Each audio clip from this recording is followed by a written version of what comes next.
merupakan yang membuat perekonomian suatu negara berjalan. Siapa saja pelaku ekonomi? Pelaku ekonomi ada rumah tangga konsumen, rumah tangga produsen, rumah tangga pemerintah, dan masyarakat luar negeri. Mari kita bahas. Yang pertama, peran utama RTK. Sebagai konsumen, mereka membeli dan menggunakan barang atau jasa yang dihasilkan oleh produsen untuk memenuhi kebutuhan hidup. Sebagai penyedia faktor produksi, mereka menyediakan sumber daya yang dibutuhkan produsen, seperti tenaga kerja berupa jasa, tanah berupa sewa, modal berupa bunga, dan keahlian atau kewirausahaan sebagai laba. Contoh, seorang pekerja, tenaga kerja, menerima gaji dari perusahaan atau RTP untuk membeli bahan makanan dari pasar. RTK sebagai konsumen. Apa sih peran utama RTP? Sebagai produsen, mereka mengolah faktor produksi dan RTK untuk menghasilkan barang atau jasa. Sebagai pengguna faktor produksi, mereka menggunakan tenaga kerja seperti tanah, modal, dan keahlian yang disediakan oleh RTK untuk memproduksi sesuatu. Sebagai agen pembangunan, mereka membantu pemerintah untuk membuka lapangan pekerjaan, meningkatkan inovasi, dan membayar pajak. Contohnya seperti sebuah pabrik RTP memperkerjakan karyawan RTK, menggunakan mesin atau modal dan bahan baku untuk memproduksi sepatu yang kemudian dijual kepada masyarakat.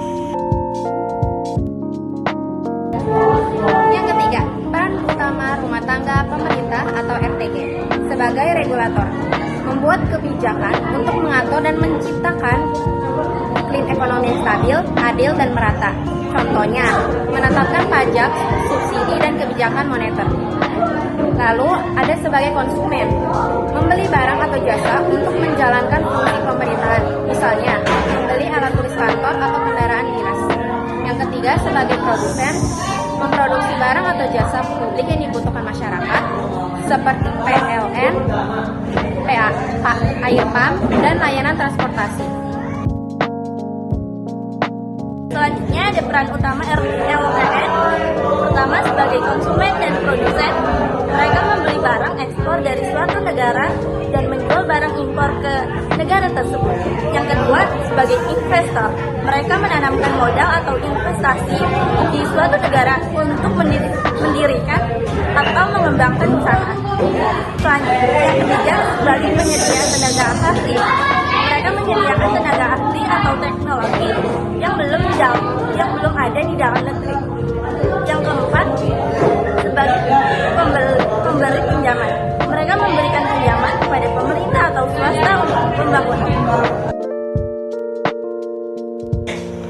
Produksi, distribusi, dan konsumsi adalah tiga ekonomi yang saling berkaitan erat. Ketiganya membentuk siklus ekonomi yang berkelanjutan, di mana produksi membutuhkan distribusi dan konsumsi agar dapat terus berlanjut dan memenuhi kebutuhan masyarakat. Selanjutnya ada keterkaitan produksi, konsumsi, dan distribusi. Kegiatan ini merupakan suatu kesatuan yang tidak terpisahkan dalam perekonomian. Yang pertama, produksi itu akan sia-sia tanpa distribusi dan konsumsi. Yang kedua, konsumsi itu akan mendorong produksi karena kebutuhan konsumen yang terus ada dan mendorong produsen untuk terus menciptakan barang dan jasa. Yang ketiga, ada distribusi. Distribusi itu menjembatani antara produsen dan konsumen, memastikan produk-produk yang dihasilkan dapat sampai dan dimanfaatkan. Kesimpulannya adalah keempat ekonomi ini saling bergantung dan bekerja sama untuk menciptakan sistem ekonomi yang dinamis. Tanpa salah satunya, kegiatan ekonomi tidak akan berjalan dengan optimal. Sekian dari kami, mohon maaf jika ada salah. Salam